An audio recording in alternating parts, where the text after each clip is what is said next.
There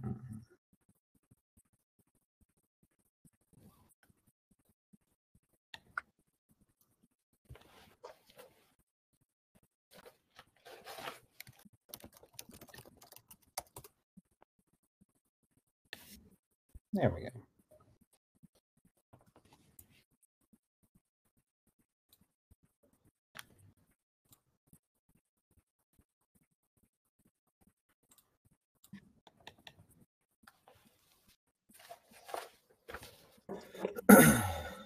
Then I think much like with the one that they did earlier this year, there's going to be like a YouTube video that they send out after the conference is done, and you're free to post that to your LinkedIn or distribute that however you'd like.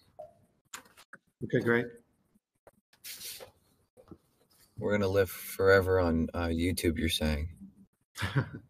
Pretty much. Pretty much.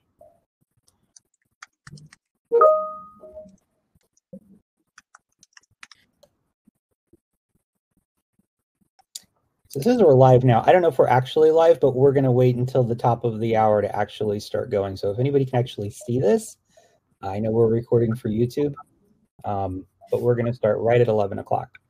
So hello, YouTube in the future. In the meantime, yeah. Right. So we'll go here in about 20 seconds.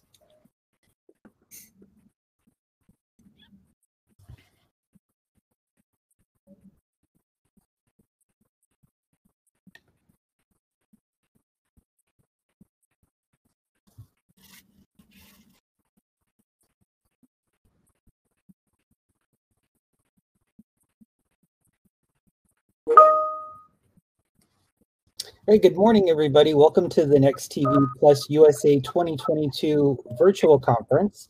I have the designation of kicking off our two-day virtual conference, packed with a lineup of great speakers and panelists. My name is Matthew Keys. I'm the publisher of thedesk.net and also an editorial contributor to Fierce Video and Digital Content Next. This is the first day and the first group in a four-part event covering this first part will cover pay TV and connectivity. And if you followed our virtual event that we had a few months ago, you'll saw that I opened up with a pretty long monologue about vMVPD services. Won't be doing that today because we've got a great lineup of speakers who want to impart their knowledge on pay TV and CTV and ad-supported video services. So we're just going to jump right into it. Joining me today is Andrew Fitzgerald. He's the Senior Vice President of Streaming Video Services at Hearst Television. Greg Barnard is the Director of Content Acquisition at Vizio. Matt Durgan is the Senior Director of North American Partnerships at LG. And Mark Jockson is the Vice President of Digital Distribution and Partnerships at Motor Trend Group. And full disclosure, Motor Trend Group is owned by Warner Brothers Discovery, and I have a small position in Warner Brothers Discovery in my portfolio from a prior position in AT&T. But that's not going to affect our panel today, just my ethical obligation as a journalist to disclose that. So let's start with Greg and Matt. Vizio and LG both have free ad-supported streaming products, WatchFree Plus and LG channels. They're packed with hundreds of live streaming video content for users. There's a little bit of overlap in some of the content, but overall, it's a great value add for consumers that take your hardware. It also opens up additional revenue streams for your company. So what has consumer response been to your FAST products? And are you seeing consumers stay within the LG and Vizio ecosystems as a response to your FAST products? Matt, you guys, yeah. Hey, thanks, Greg. It's the question that we're getting the most right now when it comes to panels and press and media. Everyone's talking about the fast space right now because it's extremely strategic, right? It's built in. At least I'll speak about LG in particular. It's built into the guide of the TV. It's where TV starts. 20 years ago, TV was broadcast TV. 30 years ago was broadcast TV.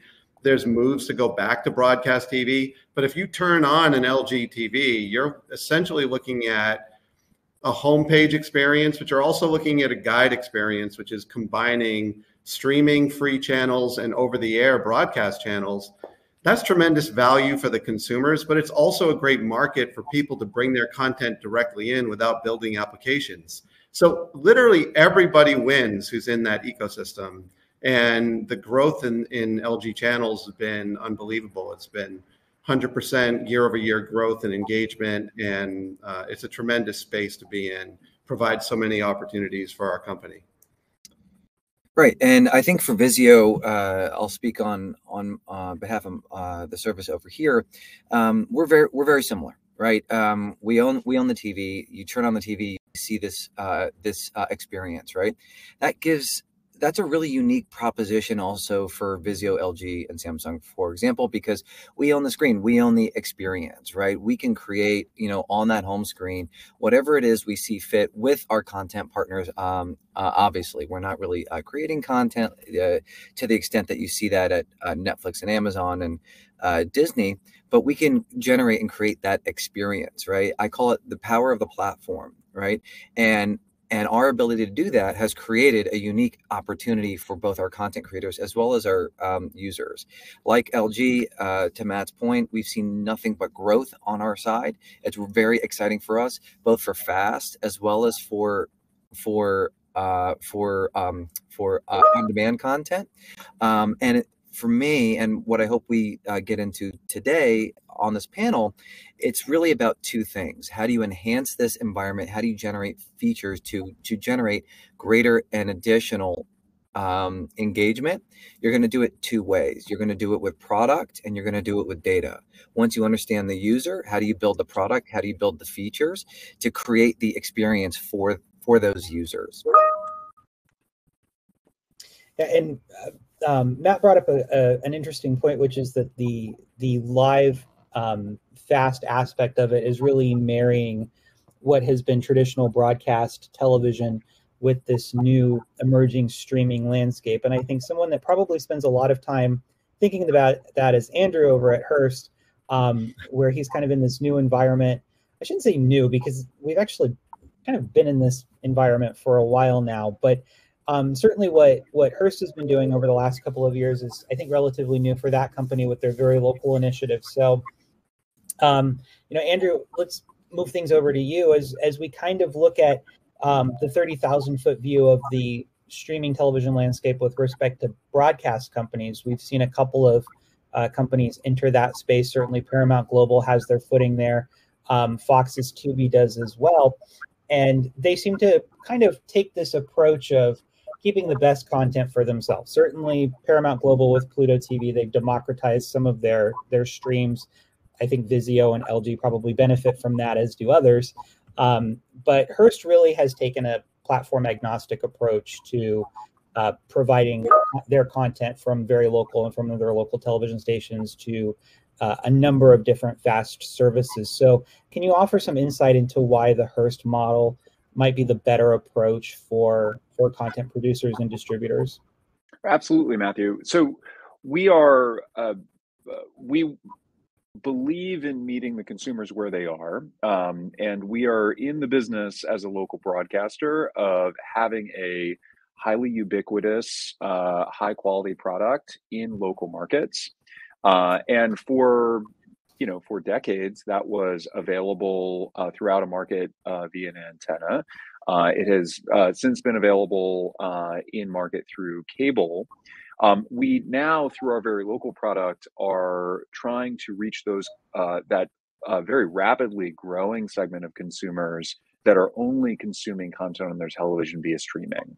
And in order to reach those folks, we have a dedicated app on as many platforms as possible called Very Local. Very Local allows a consumer in a Hearst television market to access content that comes from their trusted local news station, in addition to other interesting new original local programming. But in addition to our dedicated app, we are also making those channels available via other services that aggregate fast channels, with the idea that, as folks are searching through the landscape of streaming to find local news and information content, we want to make sure that we're wherever they're searching for. Can you offer some insight into all of the different places that the Hearst streaming programming is available? I mentioned that you guys are on Fox's Tubi. You're also, I think, on News On, which is kind of a startup. Again, they've been around for a while, but I think they've really kind of grown a lot lately. And obviously the very local app, which is your own. Do you have other places where you're distributing? And are you finding that distribution model for your programming works really well and fits really well in your mission of reaching consumers wherever they are? We are finding that it's working. It's a nice complement to have both a dedicated environment in which we are reaching the consumers that really want to deepen their relationship with our local news brands. But then also we are reaching consumers that are looking for a wider range of content on other apps and services. And so we're currently available on Tubi, as you said, Amazon's Fire News product, Samsung's TV Plus, and then a handful of more news-focused aggregation apps, including News On, Local Now, Haystack, and a few others. Our strategy here, we're really looking for the partnerships that we've sought have been with partners that are trying to offer some geo-awareness in their electronic programming guides. So as different partners are looking at the original sort of cable EPG and thinking about what are the elements of that original cable EPG that we can recreate in a fast landscape. Oftentimes they find geographically specific local broadcast content is something that consumers are looking for. And so as partners are developing that technology, then we're meeting them where they are to make sure that our news content can be available on those services as well. Then we're going to shift from the broadcast side of fast and streaming over to the cable side.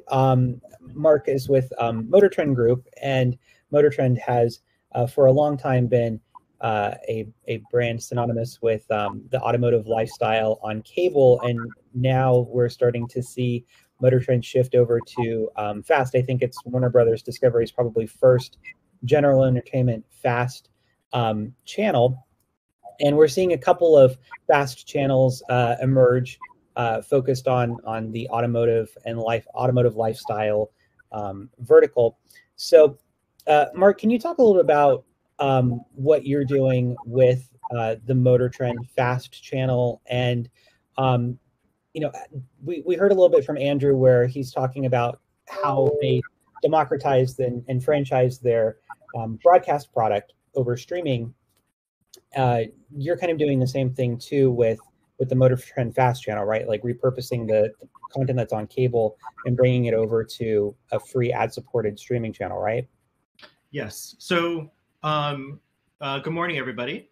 And for folks who are not aware, Motor Trend launched its first fast channel, and the brand is Motor Trend Fast TV in October. And so Matthew, to your point, one of the reasons why we wanted to launch a fast channel is to provide premium content to our, and we lovingly call them carnivores, to our audio enthusiasts, content that they may not have readily available to them because they are not cable TV subscribers, or they're not subscribing to Motor Trend Plus. A lot of our hit content like Roadkill originated from YouTube.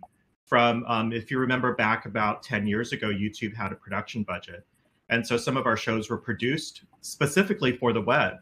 And then as the industry has evolved, Motor Trend developed Motor Trend Plus and brought all of this content over to premium SVOD. And then over the years, again, as the industry starts to change, we figured that we would create a windowing strategy where we would have original content windowed onto Motor Trend Plus and MotorTrend TV. We've collapsed that window. We originally had been scheduling content to go first on MotorTrend Plus and then MotorTrend TV. Now we've collapsed that window and we've created 3 windows. So the first window, again, MotorTrend Plus, MotorTrend TV. Second window will be TVE. So we're still supporting our authenticated television experience. That's window number 2. And then brand new window number 3 is MotorTrend Fast TV. And so as I think that as MotorTrend Fast TV matures, we will develop new strategies and really look at how performance of MotorTrend Fast TV influences the way that we continue to schedule and program our premium shows. Caught me right as I was taking a sip of coffee, but that was interesting insight. And as I'm hearing our 4 panelists speak, one of the things that immediately comes to mind is how much of your streaming initiatives across all 4 of your companies are really trying to replicate and improve upon the best parts of what cable television was, which was a content aggregator, right? It was the place where you could find all of the shows that you wanted to watch back in the day when they were all offered on broadcast and cable. Now it's all on streaming, right? And there's hundreds of options to choose from. With analog cable, it was really easy to aggregate all of your content, and the discoverability was not too difficult for the consumer, right? You had TV Guide, and in many markets, you had an electronic program guide channel that would tell you what's on. Now there's hundreds of options, and that discoverability can be a little overwhelming for the consumer. It's great initially to have all of these content options, and then you try to find something to watch, and you're like looking for a needle in the haystack most of the time. And sometimes you don't even know what the needle is that you're looking for. So I'll ask this to Greg and Matt, and great, you can start this off since Matt started off the last one, which is how do you address that discoverability issue? You've got all this content that you're pulling in from these different programming providers. And also maybe that's something that you can address too, which is as you're looking at making partnerships with different content providers, how are you leveraging what the consumer wants for your particular hardware? And how does that factor into some of the deals that you've made? I know that's a lot to digest, but take that however you want. So there's a couple things here. I think discoverability is really driven by a couple things that I mentioned earlier. One, it's data. We have to know what our consumer wants, what they watch, and how they watch it, and when they watch it. Right. Once we understand that, if we build products and an experience to put that in front of them at the right times, we believe it'll encourage engagement and then adoption. Right. At the end of the day, we're building a behavior. Right. To add to that, I want to mention what Mark is doing at MotorTrend is really critical too. And I've talked to a lot of content partners. The ability to use your notable brands in this space is really critical, right? It's not build it and they will come. There's a certain extent, to a certain extent, we can do that, right? We can create the experience, but the ability for a MotorTrend to use the MotorTrend brand is going to draw in users and start to build that new behavior, right? And that ultimately becomes a discovery tool because the consumer starts to look for it, right? Outside of that, it really is, again, dependent on our ability to build the experience, right? Have enough breadth of content and monetize this to a certain extent that we get the buy-in from all the wonderful content producers who have content, and encourage them to bring it to us. Encourage them to invent these new windows, as Mark was talking about, right? Encourage folks like Andrew to say, we have this great product. We see there's a transition over here, right? Can we start to integrate those channels into other EPGs where our users are? Can you be agnostic to platforms that are going to bring you new eyeballs, right? And that's what I think Matt and I are doing at LG. That's what Andrew does with his apps. That's what Mark does with his apps as well. And it really is a partnership, right? And we have to work together to identify moments and opportunities, sponsored moments as well. That's a whole other discussion that I think we can have, to create those events for our consumers, right? And we have to leverage our home screens to do that. That's a great answer, Greg. The only thing I might add to this is, if you look at the giant slope of content that you're referring to, Matthew, is, you had push viewing, right? Where, there were a few people in control of what I was going to watch on Thursday night. And now we have pull viewing where I'm in control of what I'm going to watch on Thursday night. And you had like some kind of helper, like a DVR, where you could do some time shifting to try to accommodate your schedule. But what streaming TV is all about is hyper relevance at your time, right? Like, that's really what it's all about. And that value proposition is so great. It's what's changing the paradigm of TV today.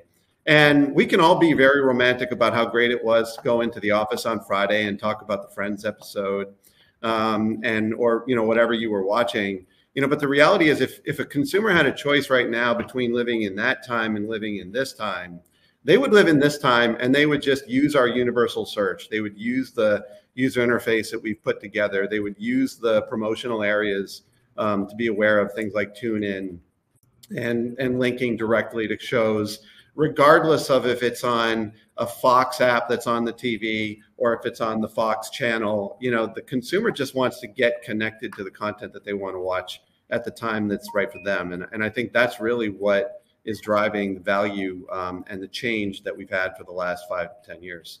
Can I add to that too? They want to connect to the content, but they want to connect to free content as well. It's still one of the most searched terms on every platform. Mm-hmm. And we see subscriptions to SVOD services very elastic, even the behemoth of Netflix, right? So that to me is a big opportunity in this space, and why we see a number of very large content partners starting to lean in and quote figure this out. How do they get involved? Because there is a big opportunity here. Sure, and to that point, the biggest free video platform on the planet is one that often doesn't get discussed in conversations like this, but it's YouTube, right? And they're grappling very much with the discoverability issue as well as other issues in their business. But that's a conversation for another time. We touched on a lot of free content and how consumers really gravitate toward free content and how it matters a lot to them, and certainly that's all true. As we look at the best parts of broadcast and cable television, I would argue that a big thing that consumers also want is local content. I'm in the Facebook groups and LinkedIn groups with both media professionals and media consumers, and local is still something that keeps them connected to cable. They want local news, they want weather, they want local sports, they want even local interest programming, special interest programming. And I think that nobody's probably in a better position to capitalize on this than Andrew.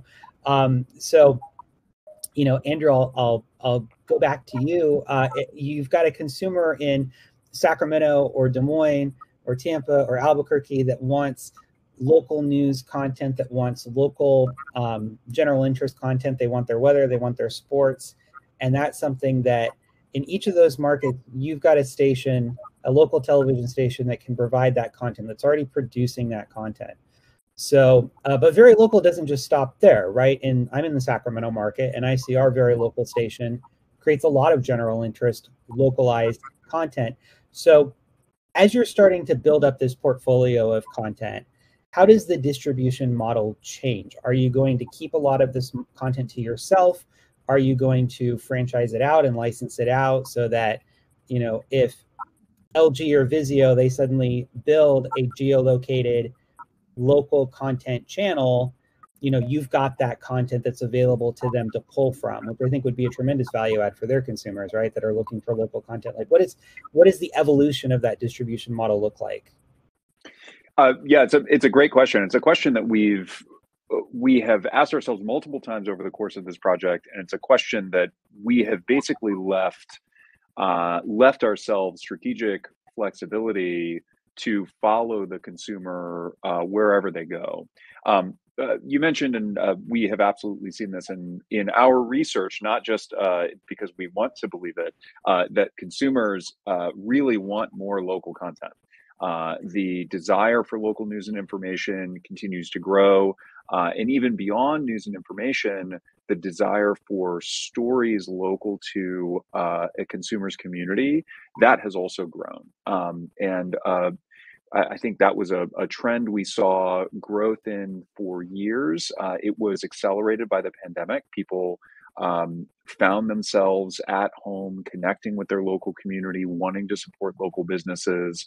And so you saw in the last couple of years a really strong desire to learn more about the place that a consumer lives. So our sort of content strategy has, for the Very Local project, been a mix of making the local news and information from Hearst television stations available to consumers, but additionally producing new local content highlighting very high utility lifestyle information for consumers in those markets. So Matthew, I know you're in Sacramento. In Sacramento, we have a local travel show called Eat, Play, Stay, which highlights local driving distance destinations from California's capital. We have a cooking competition show in the works. We have a show highlighting places around Sacramento called Maddie and Dixie Take Sacktown. And that's really been our goal. Can we create these shows that are fun, very watchable, but provide a lot of local utility for consumers? The second piece is the distribution and how we're thinking about connecting these shows with those consumers. And it really comes down to, we are trying to construct a viewing, we're trying to meet viewers where they are. We're constructing a strategy that really focuses on, if people are searching for local content specific to their community, we want to make sure that we are an option that's available to them. So whether it is in a service that is aggregating fast channels that makes geo-awareness a piece of that service, obviously a lot of people have begun to seek out free services that allow them to replicate some of the pieces of cable, if not as much of the live content, then at least some of the kind of basic cable consumption patterns. And in those cases, a lot of folks have found geo-awareness and sort of local content is very valuable there. So certainly we want to be available there. We also want to be available for consumers that are looking to deepen their relationship with their local station. And they can then be consumers specifically through our Very Local app. Or we're experimenting with this content being available in other places, even, this may surprise you, on linear broadcast in some cases. Who would have thought? And is that part of NextGen? Right? Are you repurposing some of that content and making it available on NextGen, or are you talking about actually programming it into your schedule for linear? So I think NextGen is a possibility. No, we actually from time to time will take individual episodes and program them into our linear broadcast schedule. This is great high interest content for local markets, and so letting folks know that it's available and giving them a reason to engage with more of this content on demand on streaming. It's valuable for us. We think it's valuable for the consumer. And just for our audience members who may not be aware, because we are online, and I'm not entirely sure what the makeup of our audience is. When we're talking about NextGen, we're talking about the next broadcast transmission standard. If you remember from about a decade ago, we had the big changeover from analog to digital. I don't know that we're going to have that kind of changeover again, but there is a new broadcast standard that is IP based, that is building upon the improvements of digital technology, and it provides for a way for broadcast outlets to do some interesting things that are being done in streaming, but with terrestrial broadcast television. So that the consumer name for that is Nextgen TV, and that'll be certainly something to watch. Not anything we have to get into on this panel, but just wanted to clarify that. That's like 2 additional panels. Yeah, there's a lot to unpack with Nextgen TV, but it's something that we're all going to be hearing a lot about. And that actually brings me to a point that I'll bring up in a little bit, which is how we command attention. We're all in the attention grabbing space. But I did want to get to Mark, because there were a couple of things that were touched on by the last 3 speakers, which is this idea of content and replicating some of the best parts of cable. Motor Trend, it offers it's a spread across. It's a brand that's spread across a variety of different products, including a cable channel and now a fast TV channel. As you're looking at the content to program on Motor Trend and also to acquire, because I would imagine that you've got partnerships with production studios that are developing content specific for the fast channel. What does programming the channel look like as you're thinking about grabbing attention from people that might, want to look for automotive shows on Prime Video or on YouTube? You're competing for that attention as well. So how do you program around that to convince people to come in, not only to come in, but also to stay with your product? Yeah. What's interesting and unique about Motor Trend Group is that Motor Trend Group has its own production studio. And so all of the shows that are currently programmed onto Motor Trend Fast TV are wholly owned and produced by Motor Trend. And so at this point, all of our shows, we actually don't have any third-party production companies that are working with us on those shows. And we did that strategically so that we have full ownership over all of the programming across Motor Trend Fast TV today. And that gives us the ability to distribute this feed not only into the US, but also internationally. So we strategically looked at that. But in order to grow programming, we are looking at other partners that we've worked with in the currently or in the past. And I do think that there are some opportunities for us. So folks may know Motor Trend Plus and Motor Trend TV. We do broadcast live sports, live motorsports. And so there could be a possibility of bringing some of our live motorsports onto the platform. We also have a great partnership with Mecum Auctions. So we have live car auctions that happen on Motor Trend TV and Motor Trend Plus. And so there could be opportunities for us to bring in live programming. I think that, as I said, as we take a look at performance of Motor Trend Fast TV, we'll look more into either bringing in different aspects from across our television spectrum. We have been, as I said, pitching or utilizing our studio to pitch for original productions. And so I think that when we take a look at some of the fast streamers, we have noticed that a lot of the fast streamers are producing original programming. So it's something that we're ambitious about is finding a streaming partner who may want to produce original programming with Motor Trend. And I think that it would be important for our growth and important for programming new original shows. You should talk to Andrew after the panel. He might have some thoughts on how, they just own a few TV stations, and I'm pretty sure they have cameras and studio facilities there that Motor Trend might be able to tap into. That would be an interesting partnership to see, right? And the thing with what interests me about Hearst so much is that you guys are kind of all over the place, right? And I mean, we're joking, but there's something serious about the idea of franchising a local television station's production facilities and talent to add to a roster, whether it's fast or cable or anything, of content. Certainly there's, as I've had conversations with fast programmers and program developers and platforms, there's a really big amount of attention focused on reaching consumers that have traditionally been ignored, right? And what I mean by that is that for a long time, traditional media companies programmed to the coasts, and now we're starting to see them program more toward Middle America. And as LG and Vizio can probably attest to, there's a lot of data that shows that there's no content overlap, right? Yellowstone is the biggest program on television right now. It started in middle America, right? And it gravitated toward the coasts. But you're also finding that people watch different content in different places. It's not a one size fits all approach. For LG and Vizio, you guys program hundreds of channels on your FAST products.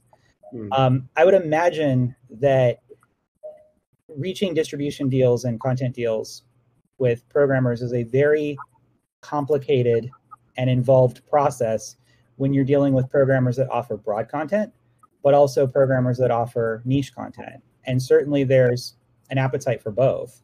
So we have about 10 minutes left, but can you give me like the simplest walkthrough of what that process is like as you're looking at your viewership data from your hardware, right? And Vizio, I think, has been probably more vocal than anybody about the fact that you guys can see what your consumers are watching, to the sets that opt in, right? Like it's not a privacy issue. They have to opt in for this data to be sent to you, but you get granular data on what people are watching. So as you look at that data, and I would imagine that LG is in the same position, as you look at that data and you start to go, okay, what are some of the programming partnerships that I should be coming up with? Like, what are you guys looking at, and how do those conversations evolve? Sorry, I'll take, I guess I'll try to take that first. So I think it's a good point, Matthew, that, as a company that needs to continue to evolve the FAST space, we have to use tools that we have to make those decisions. It's really about prioritization. LG, what does LG worry about? We have, first of all, we make WebOS, and WebOS is global. So we have a lot of markets to pay attention to when it comes to delivering fast services. And we have a lot of countries who want to get a great fast service, not just the US. And we have content operators even outside the US that want to enter into the US market. And we have niche groups of viewers that are important to us, good customers that want to get access to that content. So it's really a complex matrix of prioritization, because there's definitely, this school of thought where you could say, well, just launch 1,000 channels, because virtually you're unlimited on the number of channels that you could put into the platform. But you have to trade that off with having a great user experience, something that consumers are going to be able to navigate easily and find those content choices. And so there's a lot of complexity around the matrix of prioritization for a company like LG that has a premium screen, that has WebOS globally, and that has to deliver this value to a regional market that's very diverse. And data is one of those tools. The team that we build and the conversations that we have and the partnerships that we continue to evolve over time. There's a lot of information that we have to use in order to put that prioritization together. And I would just add to that, I like your comment, Matt, about reducing the clutter, essentially, right? You can put 1,000 channels out there, but we all know from old cable days, we've talked about old cable a lot today. We had, I think the average viewership when there was 100 channels on average, it was 12 channels per household in a year. When it went to 500 channels available, it went to 19, right? There's just a lot of channels that people don't want, but you want to address a broad audience, right? But how do you do that without identifying or creating clutter? There's a lot of data work that we can do to determine auto content. It's going to work best with a Motor Trend brand on it, right? There's a lot of that kind of figuring that we can do, but in addition to that, it is a partnership. We have a lot of great partners in this space. And as I said earlier, we're building behaviors, and a lot of our users are seeing content for the first time in this space. So there's a news partner of ours that wasn't prevalent in old cable, was not prevalent in broadcast. It's found an audience on CTV. I saw it when I was at Roku. I see it here. And it's because they're serving a purpose, and they were the first to market. And they understood that they had to build a network. So that's the next point, is we're not building playlists, we're building networks. To go back to old cable again, it's how do you build the interstitials and the graphics packages and create awareness of a brand, if it is a new brand, for the consumer, so they can start to trust in it and come back to it, right? And all in, there's a lot of partners out there that are doing a lot of great things, but we want you to work with us. Are you going to find ways, where we can work on economics together, where we can work on, extensions together and sponsorships together and create the experience together? And those are the guys, those are the services that are going to win out, right? And at the end of the day, I hate to say it, but I think old cable got it right, that there's not a need for 20 food channels. We had 1 or 2 or 3 in the old world. And that's what we're going to migrate towards over time with the enhancement and the enrichment of the partnerships that we have. Sure. And to that point, I don't think that it would be wise for anybody to demonize cable, right? I mean, consumers have a little bit of... We still very strongly believe in the cable business. Right. Well, I would imagine... It's a great experience. Yeah. It is. Nice. Yeah, and I would imagine that probably everyone on this panel, can take something from cable or continues to take something from cable. And look, at the end of the day, cable is still, while it may not be video, but the cable industry is still, one of the big reasons why we're able to do any of this, right? Because they're the pipeline for broadband. They're one of the pipelines for broadband. They're being challenged a little bit, but there were some best practices from cable that are being franchised in the streaming landscape. And also everyone is still trying to figure out streaming, right? I think part of the complexity of this is that there's no one right way to do it. There's no winning formula. There's no single winning formula for any of this. There's a lot of best practices. And it's one of the reasons why panels like this and events like this are so crucial to industry and thought leaders in this space. To that point, and we have about 5 minutes left, so I kind of wanted to end on a very loaded question, which is that all of us, myself included as a journalist, we're all in the attention space, right? We're all competing for the attention of consumers, maybe in different ways, but that attention span competition is all still very much there. So we'll just do a round robin here. What are your best practices for grabbing viewers and keeping them locked in? And we'll start with Greg. Oh, man. So we are building best practices now. To that point, right? We know what's worked in the past, and I think we can leverage some of those learnings here in what we're trying. But our ability to evolve that is really critical. For me, what I've seen is, when we can categorize our fast channels, right? When we can build collections of content and full collections of content that can engage a user and keep a user in. Features that we have built and will continue to build to surface content when a user has started to watch that content, to bring it back is really, really critical.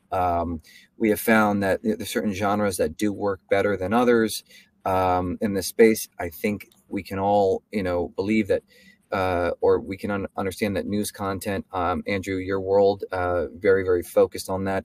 News content works incredibly well, right? Crime content works incredibly well. How do we lean into those genres and push those forward around standard events of the week, as well as big events during the year? And again, a dynamic platform such as ours or LG or Samsung or Roku, we're able to create those frameworks to do that, right? Again, I'm going to keep going back to it. How do you put the right content in front of the right people at the right time, right? We can do that dynamically, and we need to continue to do that. Mark, we might have to end with you because we're coming up on time here, but your situation is interesting to me in that you're competing for attention not only with other fast channels, but also with your legacy cable brand. So how are you positioning yourself to compete for that attention? And, does it kind of cannibalize the legacy brand that you have? Right. So with Motor is actually coming up on its 75th anniversary. So we have a brand that is decades, years old. It's a trusted brand. A lot of folks know Motor Trend either from in-market shopping with the magazine or aftermarket with our shows. And so I think that what Motortrend has been uniquely positioned to grab viewers through multiple channels. So when we take a look at how we communicate to our fans, we have 110 million social followers. We have all of our broadcast channels. And I think that what Motortrend has been experts at is moving our audience to multiple platforms in order to consume our content in different ways. And so we're able to grab viewers' attention on Motortrend TV because they're a cable subscriber and they want to watch linear television, and that may be an older audience. We are able to grab the attention of a younger demographic in our events. We have a lot of in-person events, and then we'll use those events and drive that consumer over to Motortrend Fast TV or Motortrend Plus. I think that what Motortrend has been doing this past year is reevaluating how we interact with our consumers, and now we're giving them assets that may have been behind a paywall. So, for example, Hot Rod Magazine, almost 75 years of Hot Rod Magazine is now available for free. And so I think that as these industries evolve, I know that we are evolving the way that we're grabbing viewers' attention through ad-supported products. So I think that it'll be interesting to see how Motortrend Fast TV does to grab this viewer who may or may not want to subscribe or pay for Motortrend TV. Well, we're out of time for this panel, but I wanted to thank all of our participants here for taking time out of their day. Gregory, Andrew, Matt, and Mark, there was a great conversation and a lot of wonderful insight. We didn't tackle all of the problems in this, but we weren't expected to. This was just a conversation on best practices, and certainly we got a lot of insight out of this today.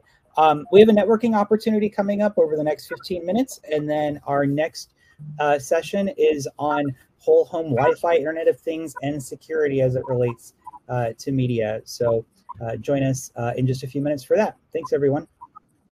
Thanks, guys. Thank you.